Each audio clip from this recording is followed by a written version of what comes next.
Everyone, welcome back to This Week in Guns. It's brought to you by Patriot Patch Company, VZ Grips, and MAF Corporation. The show offers commentary on the latest firearms industry news, information, and buzz. I'm your host, Matthew LaRosier, and I'm joined today by Mr. Ivan. And what are you doing today? I'm holding off the invaders on the boarding action with this here newfangled shotgun and my fancy hunting hat. That's good.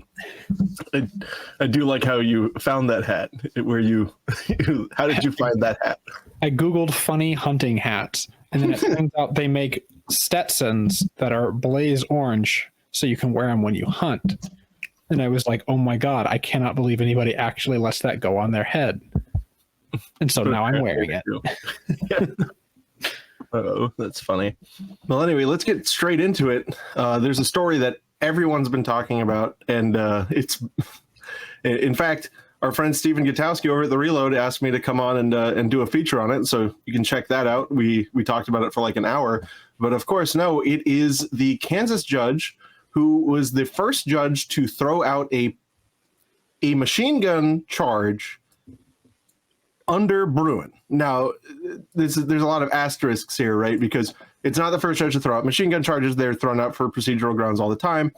But this is the first judge to throw it out under Bruen. But the judge didn't like say, oh, this, it's conclusive, whatever, this and that. It was more like, hey, government, like the defendant fulfilled their burden. They proved it's a bearable arm, and you did nothing in response. So we're not going to let you just shirk your obligations there, right? Because what Bruen does is puts it on the government to prove that there's a historically analogous regulation that's sufficiently analogous to justify the current regulation. And the fact that this law was pure possession only, nothing to do with any conduct, and nothing to even do with whether or not the firearm was a weapon. The machine gun was a weapon.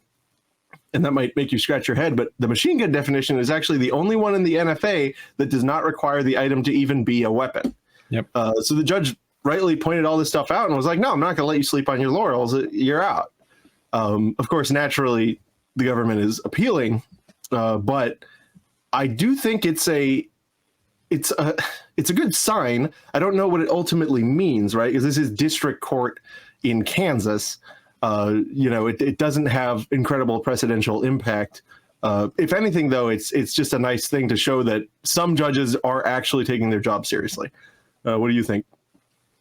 I tend to agree. It's certainly interesting to see it having had happened, but of course, a lot of people are freaking out, saying, and everybody makes a video, right, where it's like, oh my gosh, it's a breaking decision. Machine gun declared constitutional Second Amendment, which it's not quite what happened here.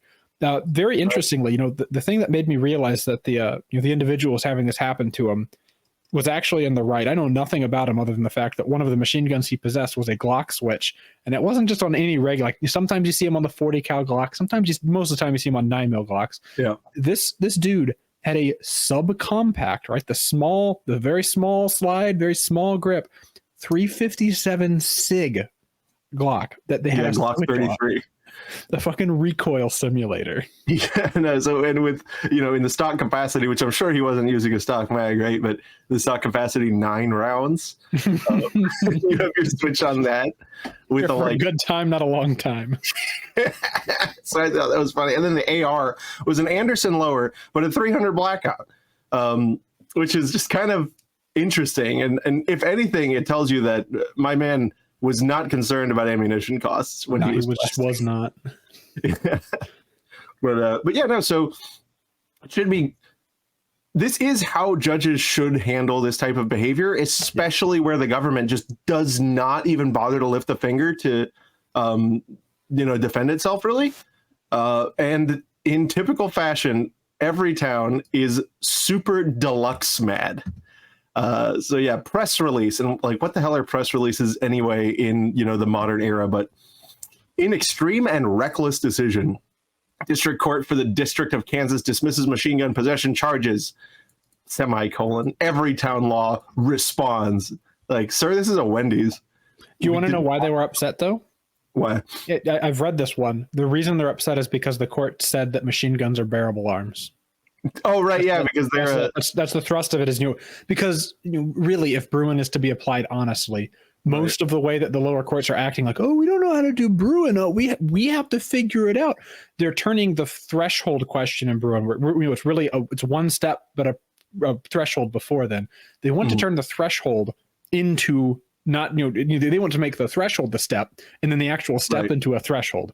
Yeah. So that, they require that you essentially prove that a gun is common, lawfully, commonly lawfully used for lawful purposes, specifically self-defense. And self-defense means purposes. Actively shooting people with it. Yeah. And a common ownership doesn't have anything to do with this, but you still have to prove how commonly they're owned, right? This is important. Common ownership doesn't mean that it's commonly used, but you have to prove also it's commonly owned. If it's not commonly owned, it couldn't be commonly used. And all of these are before you get to the question, is it a bearable arm? Because if all of those aren't a yes, it's not a bearable arm, which is just like, it's such a dishonest, disingenuous reading. It's kind of amazing that we have a functioning government at all when people get to behave this way. But and so nobody's fully adopted Everytown's, maniac ideas here, but judges have picked and chosen stuff from it. And the Fourth Circuit was definitely nibbling at this tree, right? The Fourth Circuit's pretty close to fully embracing if it's not common, if you're not shooting somebody with it twice a day lawfully, mind you, and everybody has to be lawfully doing that also very frequently. Right. Then we can maybe say it's a bearable arm, and then we can look at analogs, and it's just ridiculous. Yeah, but the Fourth Circuit did this, the bizarre, but it's just like a machine gun thing, and it's like, I promise. Yeah. So, which is hilarious, especially because Caetano is a Fourth Circuit result. It would be really great if they screwed it was a state court the first time around, but it would be really funny if the Fourth Circuit is emanating from the region that the Fourth Circuit encompasses is what really screws up then machine gun regulation, because frankly I think there's enough of them numerically. Frankly, I think especially in comparison to things like short barreled rifles or suppressors, machine guns are used even less in crime. I mean, it's disingenuous to pretend there's equivalent numbers of registered machine guns to these things, but there's a large number of unregistered machine guns in these things, and most of the time that they're turning up, the quote unquote illegal thing is simple possession. Right. Yeah. No, that's the interesting part about this is that, well, it's not really interesting. That's the most disgusting part about this is that with a post 86 machine gun, there's no way you can be in compliance. And there's no way you can use it as a ordinary person, right, and escape felony consequences, which is unique in the NFA, where literally any other type of weapon, there's a path to compliance as an individual, right, including grenades and stuff. So I think that's a fascinating incongruity in the law, which I don't think bodes well for the law. But of course, all of this presupposes we're dealing with morally and intellectually honest people. Right. And I think part of the problem is really there's a lot of moral and intellectual dishonesty on the pro-gun side of this question. Oh, yeah. And it's been there since before assault weapons ban times, because and again, this is me reading a lot of old gun journals and magazines. The common gun owning public hated machine gun owners because they thought, oh, you give us a bad name.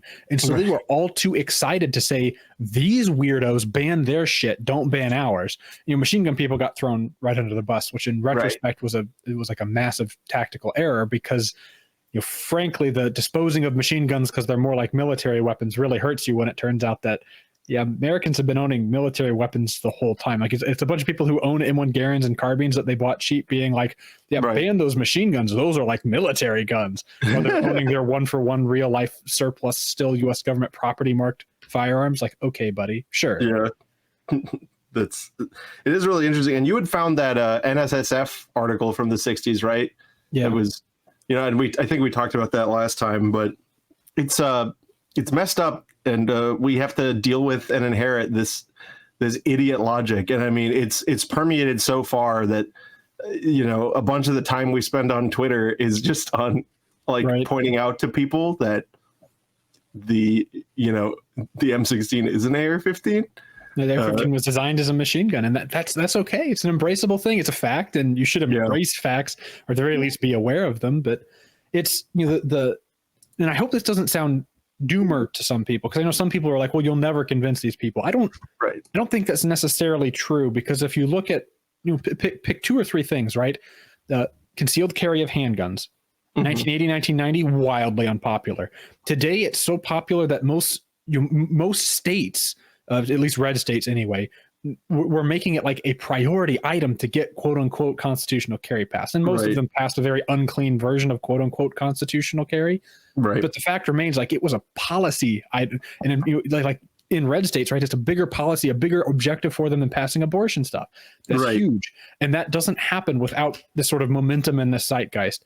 And that changed quickly. Possession of pistols in general changed quickly.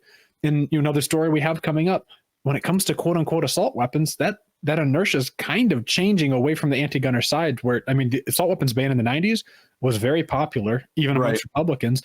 These days, it's like maybe a 50-50 issue, and tipping more and more in favor of, but assault weapons aren't so different after all. And then whenever you really read the tea leaves, like, assault weapons have been around since really the 1920s. They've been omnipresent, and they're frankly not so scary and sinister as it sounds, because assault weapon has just sort of become the dog whistle to refer to guns that you can effectively defend yourself with, which is a silly thing for them to want to keep from you. And I think the same way that the concealed carry and pistols for self-defense Overton windows shifted, I think the same way it can happen with assault weapons. If you start pointing to, why wouldn't I want a gun that kills quickly and easily? Because isn't that what self-defense is about? The anti-gun logic presupposes a lot of things. It takes a lot of things for granted. And one thing that it will not entertain is that a firearm is a utilitarian object, that it has any use whatsoever.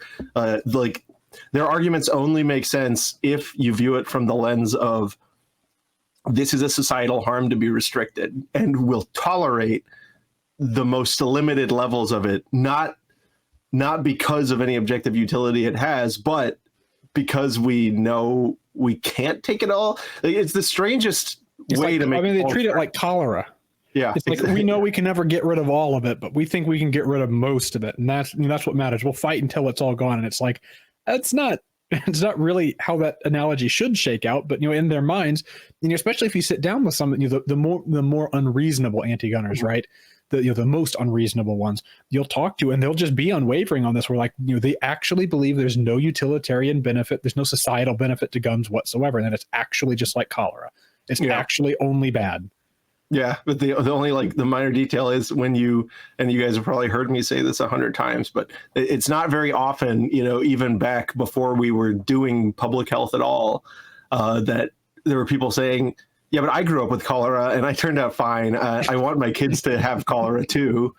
That you kind of have to look at it and stop and be like, maybe there's something here that I just don't get. But that's impossible, because it is impossible to be intellectually consistent or ideologically consistent. It is just too hard. Speaking of which, let's move on to the next story now, which you insisted we cover.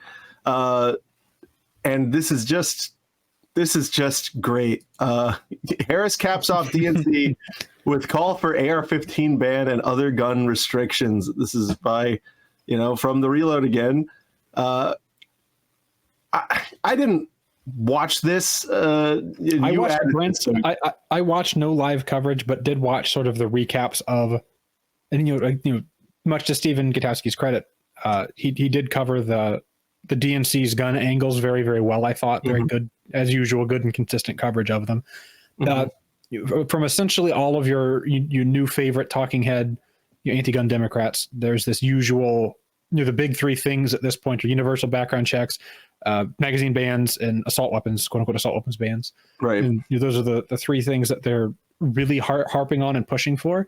It's funny to see Harris act like they didn't just have 4 years in control to do this. It's like, elect me and I'll for sure do it this time, for sure.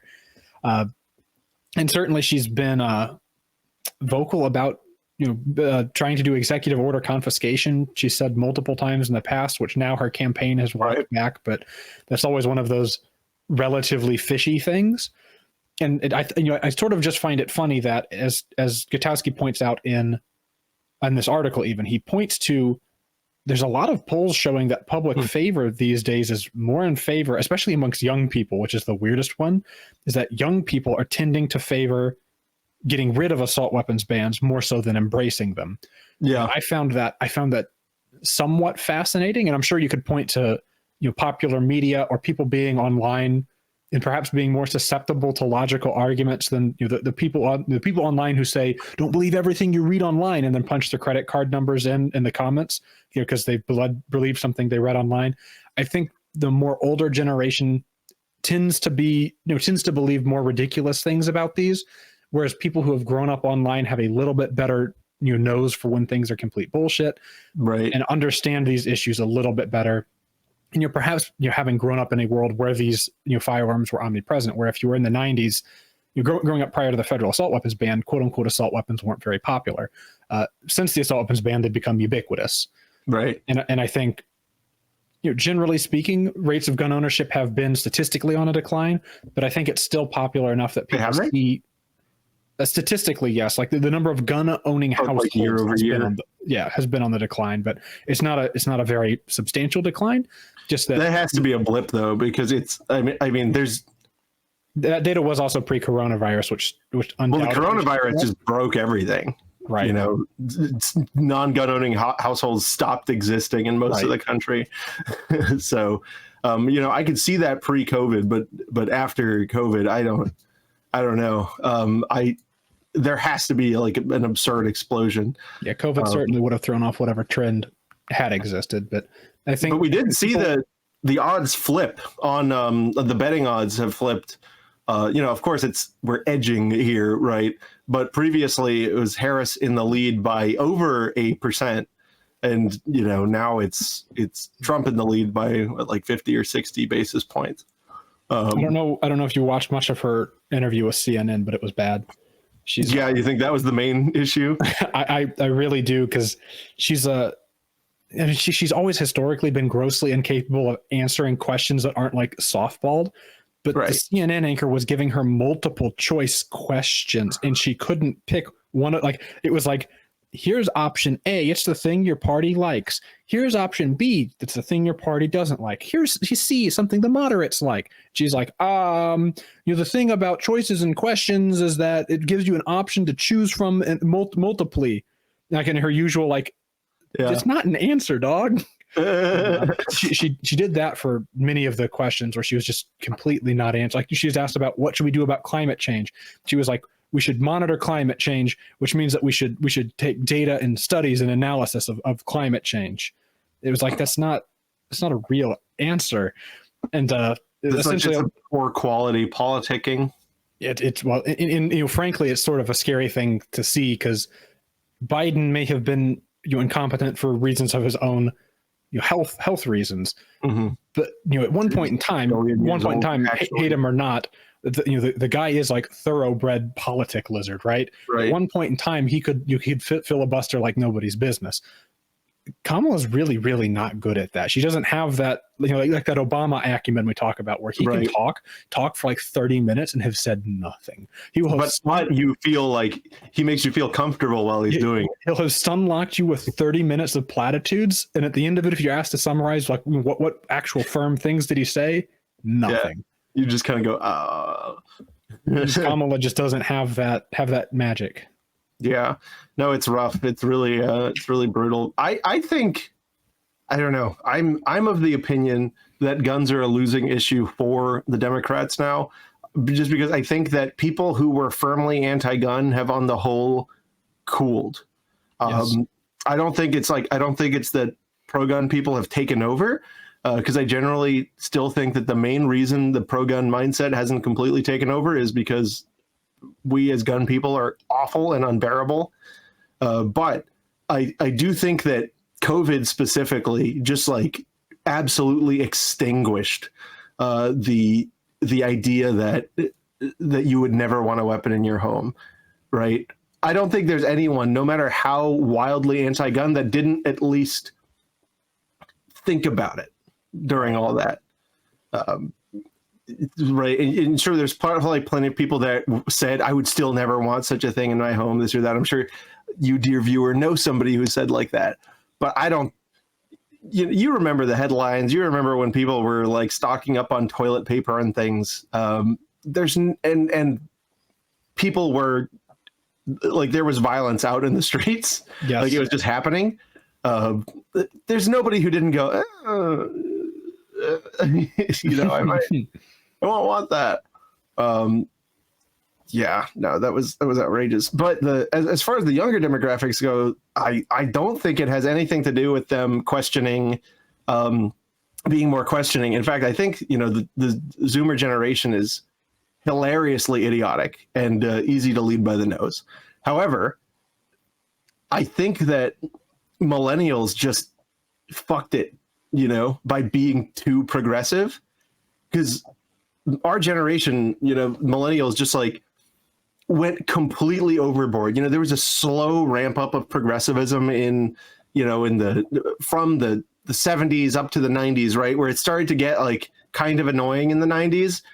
But then just our generation just all of a sudden pumped it so hard. And especially when you live in a country that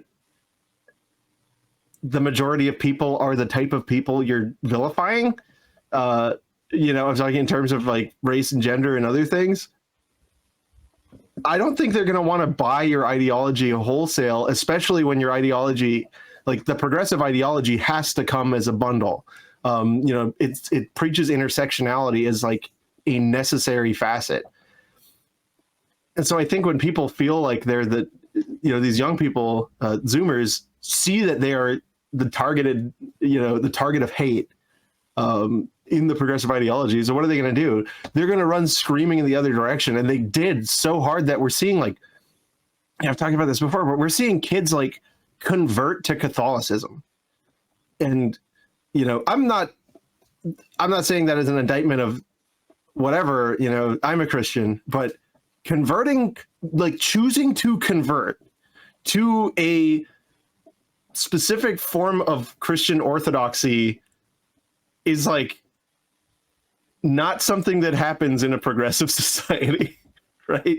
I think that means that they have lost control in a dramatic way. And I think that the Zoomer generation is just running screaming in the opposite direction of the millennial generation. And I think I think the millennial generation was a pendulum swing this way. And now there's a, super aggressive one going the other direction.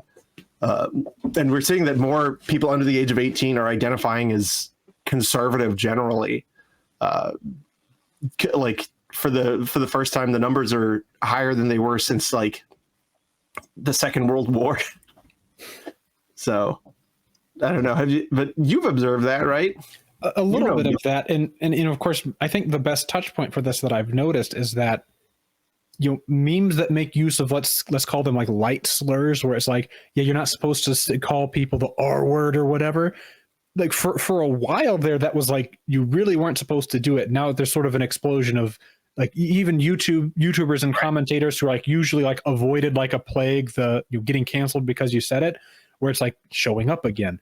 And people are getting more comfortable with sort of a rejection of this sort of progressive mindset of you have to be so incredibly tolerant of everybody's views that you live in a world that's devoid of any sort of humor that may be perceived being at the expense of someone else as viewed from a third party observer. So you can't do something that would offend someone else on someone else's behalf, which it's like you can't say anything at this point. Because even jokes about like I pet a cat is offensive because dog people really. What if I'm allergic to cats, huh? Dickhead. Yeah. What if my friend Sarah's allergic to cats? Fuck. Yeah, it's just been unbearable. And I mean, I don't like Zoomers because I just can't understand them and they can't communicate, so I'll never be able to understand them. But I'm at least glad that they're doing something about what our generation is just like, just the terrible sins of our generation. We were truly just the worst pieces of shit that probably ever came around. We give boomers a run for their money, but it's it's and bear in mind, right, when I talk about, because I know I have a lot of people who fancy themselves liberals or whatever in my audience, and and I welcome you. I'm not talking about leftists. I'm not talking about liberals. I'm talking about hyper progressivism, where like it's fine to have whatever ideas you want to have, but the thing to me that's a incurable sin is ideological inconsistency. Like hyper progressives will hold at the same time two sets of beliefs that cannot be squared. And if you inquire as to how they can hold those two beliefs at the same time, they just respond with anger. Well, easy one, ACAB and gun control. Yeah, that's an easy It doesn't one. work. You cannot have both. Not Right. really. You can maybe have both for like 2 weeks, and then you're actually living in a labor camp. You're living in a labor camp that's run by an armed gang. Welcome back to feudalism. I mean, maybe that's what they're about. Maybe they're like Trad Japan Corps or something. Return. I will work on the farm. I wish for the samurai. There must be some mistake. I was supposed to be this commune's poet. Pull the fucking plow. Bold now. But none of that takes away from the great blessing that is vzgrips.com. Guys, got to go to vzgrips.com. Use promotional code ThisWeek15, that's CHISWEEK15, and get yourself a big fat discount. Limited runs of the VZ Executive Gen 2 G10 dagger. That's a dagger that is not made of metal and thus not for sale, not for legal sale to residents of California. So be sure to go on there and check out whatever the heck you want. And also be sure, put in, after you use promotional code ThisWeek15, because it's the only way they know that I was doing my job, you got to put in the comments, where's the Draco grip? And if you buy grips and you need to put a waifu on it, shoot me an email. I'll help you out. But you have to buy it from VZ Grips. vzgrips.com, code ThisWeek15. Next up, I can foresee another Twitter message because a couple episodes ago we talked about Nager's FRT lawsuit, and I just thought that it was really, really well done. And I actually got a message from the president of Nager who's like, "Have you gotten soft?" And I was like, "No, I will tell the truth. And when you do a good job," and so now, again, I must pat Nager on the back because they have prevailed in again, this is the FRT case. This is Nager v. Garland. The government was resisting the order, saying, please leave the law in place while we pursue the appeal. And Nager filed decent briefing in opposition to their motion, which was not, that's not the easiest thing to do. And the district court said, government, no, you have 6 months to be in full compliance with the order. Which is super interesting. That 6 months is essentially, because the court has demanded that ATF send follow-up letters and/or follow-up in-person meetings to tell people that actually we were wrong, and they can kick rocks and look at their shoes and be like, "Oh shucks, gee willikers, they're not machine guns after all." Yeah, no, and it is a little frustrating that they get 6 months to do that because but. They wouldn't take 6 months to ruin your life over it. Yeah, no, they wouldn't. They'd do that in an instant if they felt it was slightly convenient. But I think that the Fifth Circuit could easily take 6 months to chew on this and think about it. So I am excited, though. I want to see those letters come out because that is so humbling. It's so humiliating.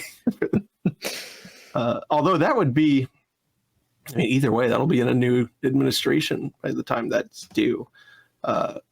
I wouldn't be surprised if when ATF appeals, they try to call that some version of poisoning the well. Where frankly, I think it's maybe it wasn't intentional. I may be reading way too much between the lines, but if it was intentional, I think it's brilliant gamesmanship from a judge trying to push back against what the ATF, because the ATF can continue to do this shit. And wait, hold on. So let me anticipate your point just to make sure we're on the same page.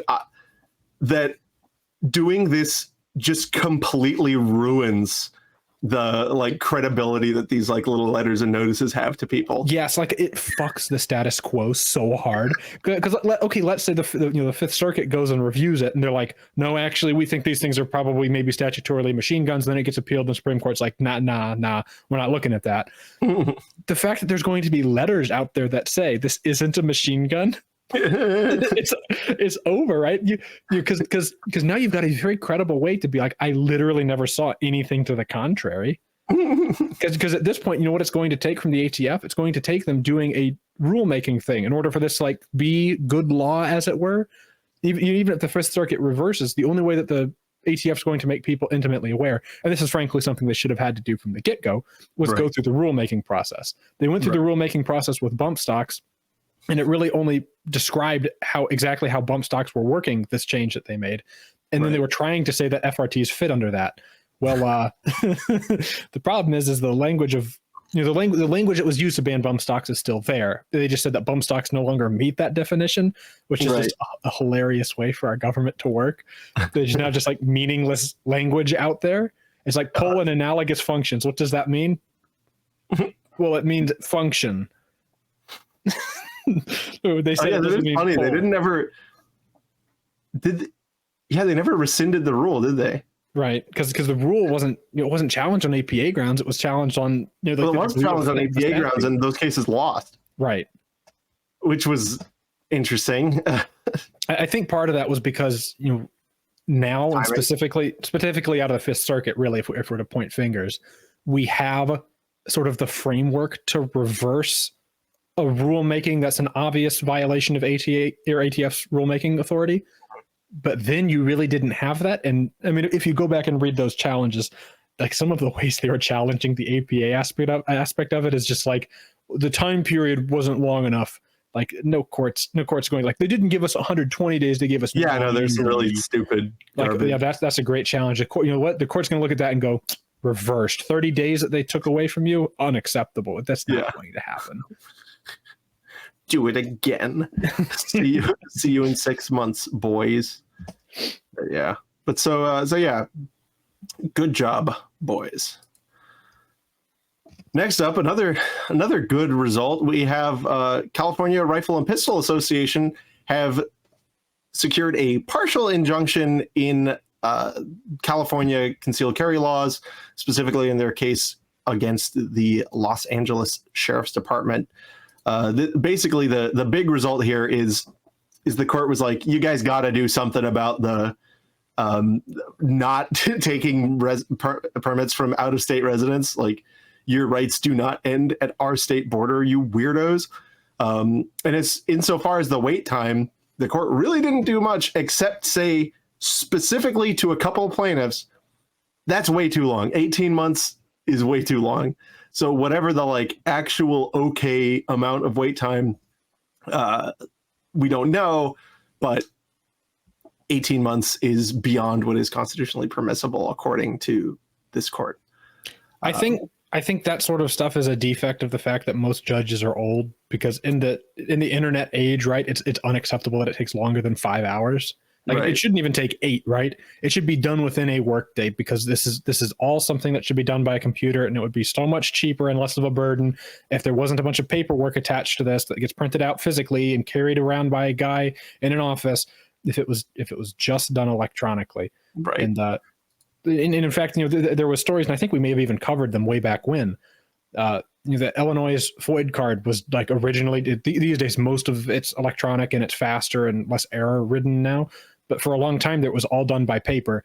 And like the department that was in charge of this got investigated, and they found people that were doing drugs in the office. They found people sleeping in the stairwells. They found people fornicating in the stairwells, which is just a regular good thing that happens whenever you're getting paid by the government to do a good job.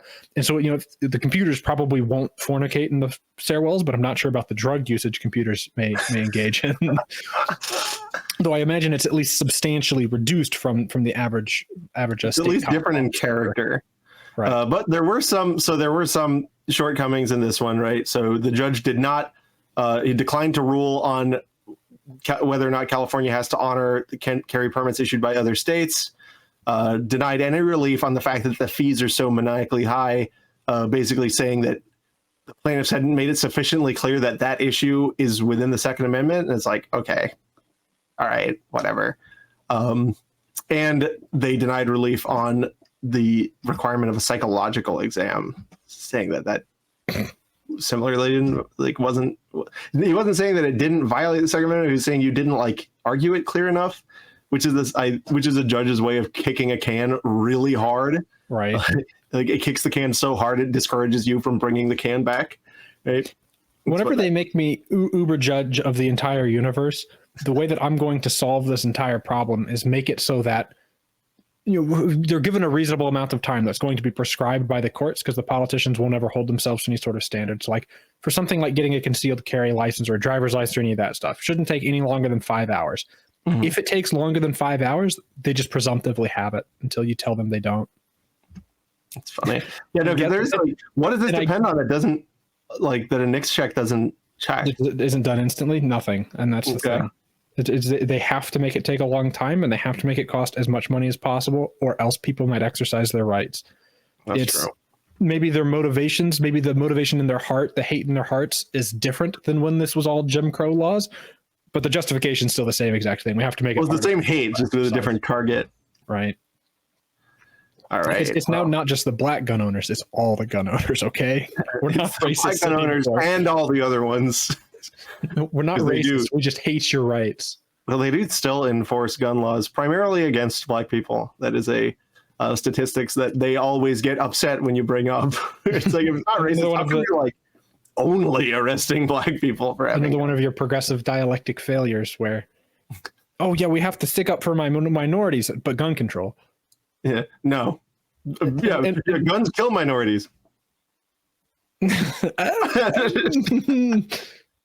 But we can just fix policing by getting rid of them, and then there won't be any violence against minorities because there's no guns. Because we said that minorities are good. We've solved done and dusted, boys. All the world's problems are fixed. It's sorted, and there's no more slums or ghettos, and that's it. Just like that. Nothing to do with all of the policies that you've been pushing for decades. No, their policies couldn't be responsible for that. No, it couldn't be. We're here to help. We're from the government. We're here to help. Do you know who else is here to help? MAF Corporation. Guys, there was a big price adjustment that just happened. We went through and slashed prices. Hitchhiker kits, FGC9 kits, the whole lot has been adjusted. So you need to go. What? Oh, that's funny. The Bolt Carrier 6-pack. That's neat. But yeah, no, check it out. MAF-arms.com. Go and use promotional code FUDBusters, and you'll get a discount, and you buy the thing. Buy stuff. It's available for sale. Buy the trash. You will not be disappointed unless you are disappointed in how the trash comes out. But you're buying trash. What do you care? Look at that. Almost 5 stars, 10 customer reviews. I think the guy that didn't leave a 5 stars got paper or something.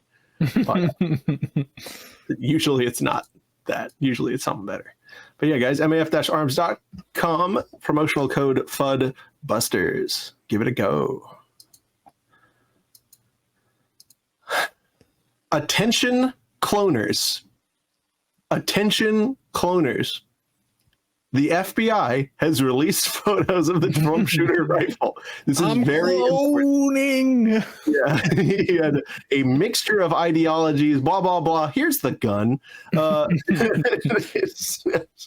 So Ivan the knower of pixels, bizarrely, was right. Perfectly right. It is an AEMS red dot sight. We're not 100%. Well, no, it is the nicer one, the higher spec one.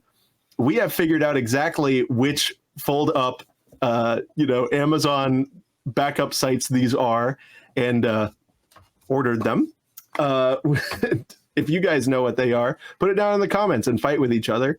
We've got a Magpulse hand stop thing that's just terrible, and a single M-lock rail cover. The single rail cover comes with that hand stop, usually anyway. No, that one's right here. Oh, yeah, it is. You're right. There's a single extra one for no reason. Interesting. Yeah. What else? So the Sharpie was added by the FBI, but so here's the question, right? If you're a cloner, does it do you have to clone the way it is now? So do you put the Sharpie markings on it, or do you clone the way it was, previously? And I think you clone it in pristine condition, because I've only seen like 1 or 2 instances of people cloning the wear on retro ARs. They get the scuff marks in the right spot and stuff. I think usually that's just a little weird. Well, that also makes it a little easier to clone the that's the mag. Is that the Mo? That's the Mo grip. And then the CTR stock, it would be a bit of a challenge to clone this particular modification, which I think requires a single round of 300 Win Mag and bits of bone fragment to go into the stock. And is that a hair? I think that's from his head. Where? Oh, there. do you think that was reclaimed, as it were? Transplanted from his scraggly pube beard? Oh no.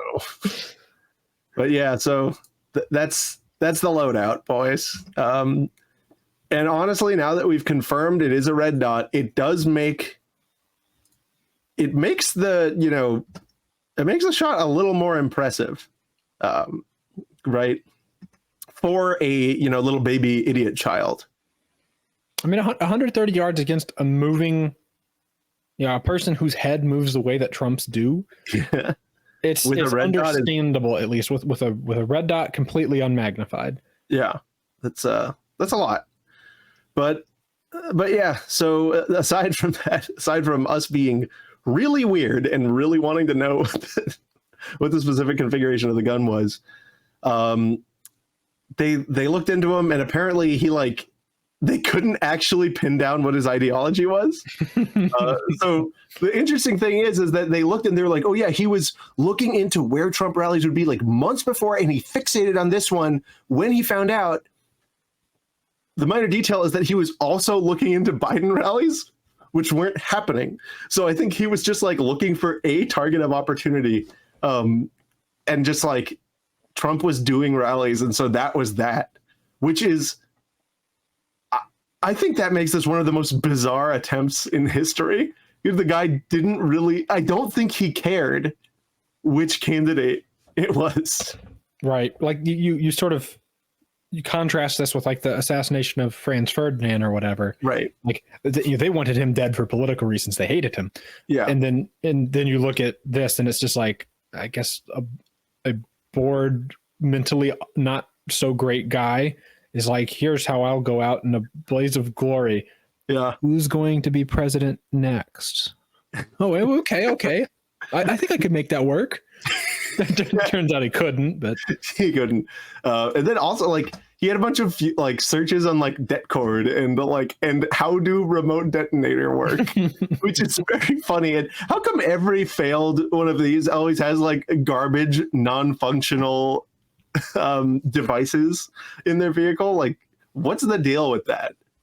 I think it's because they get into the over planning stage where it's they figure well, what do I do next? But what do I do after that? What do I do after that? Mm-hmm. And so then they end up they end up thinking that it's going to work in the first place, which it didn't. And then they think they're going to get away, which you won't. Yeah. It wasn't in this one, but the FBI said in one of their little things is that the devices had a series of problems. Most of the time that the FBI's explosive labs looks at stuff, they say they have a series of problems. And I don't know if that means that they're unsafe or they wouldn't work or what, but every time that they look at something, it's these have problems. And I guess maybe if your job is expert bomb dissector, right, you just get callous to the point of not how I would have done it. Yeah, no, that's probably what it is. You wired it stupid. I could have done this much better. I was about to say that. I bet it was. They have problems. Wrong wire diameter. Wrong. Right, would it have gone up? Huh? I didn't like the box. Yeah. It would have blown up. Not enough shrapnel. The shrapnel to propellant rate was all wrong. Almost no poison. Kill radius would have only been 75 yards. With this container, they could have at least got 350. So that's why the news reporter goes, series of problems. As the bomb lab guys are just doing this the whole time. Yeah, God. But yeah, so that was something. All right, next up. I am so sick of talking about these stupid ammo vending machines, but apparently no one else is, because Massachusetts claw makers are targeting ammo vending machines. I'm glad that they've solved everything else, and that now they're onto the hard pressing issues that are really striking at the core of the American people's problems. And the ammo vending machines. Yeah, that are not in Massachusetts. Yeah. Yeah, so Senators Ed Markey and Elizabeth Warren, and she's still around apparently, fired off a letter to the ATF asking the agency to investigate ammunition vending machines popping up across the states. It's like, yeah, I bet they haven't. I bet they have. They have no idea. The place you heard about them, top secret. The ATF, what? No, it's the first time I'm hearing of this. Yeah. I'm sure. That's so amazing. And where are these showing up? Somewhere close to Massachusetts, right? Alabama, Texas, Oklahoma. All right. But I'm positive they're sure that every crime round that gets fired in their cities, it came from one of these. It could have come from one of these ammo vending machines. It's very likely. Yeah, the ones where you have to verify your ID. Yeah, high certainty that they came from there. So that's what happened at Walmart, right? They always check your ID, right? Yeah, always. But, yeah, it's hilarious. Hilarious. All right, guys. Last up, it's Patriot Patch Company, guys. PatriotPatch.co is the longest time supporter of the show. Custom designed patches, apparel, and accessories for any freedom lover. All right, guys, check out what's the latest patch from the Patch of the Month. Whoa. That's kind of cool. For Victory, it is the Statue of Liberty in power armor with 3 sets of 2 barrels on a rotary cannon. That's something. But yeah, limited run patch, 1 sticker. The only way to get this kind of stuff is join the Patch of the Month Club. And guys, if you use promotional code TWIG10 on any of the other stuff on the website, you're going to get a big old discount, guys. That's a big fat one. So go to patriotpatch.co, use promotional code TWIG10, and let them know that I did the thing that I was meant to do. All right. I think that's it for the moment, right? I think so. I guess the one little funny anecdote that I remembered halfway through the show is that I think it was Everytown put out another press release this week, where they had pointed to a story of a cop who did the accidental skill issue to himself when he was trying to take his gun out. His gun just went off or whatever, as they do. And Everytown called this completely normal. That's why people who aren't cops have that happen to them all the time. Everytown described it. It might have been Brady, actually. When I'm thinking about it, might have been Brady, because Everytown usually isn't this ridiculous. But the Brady Coalition, I believe, called this accidental gun violence. Yeah. This cop gave himself Glock leg, and they're like, you know what this is? How do we make ourselves the main character in this story? Accidental gun violence. Gun violence is a plague in this country. Yeah, look, it's even happening just on accident out of nowhere. Glock leg. And thankfully, mercifully, they got community noted on Twitter, where it's like, there's no fucking thing. There's no such thing as accidental gun violence. Just every time a gun's involved, gun violence. Like, you see a picture of a gun, that's visceral gun violence. Gun violence, yeah.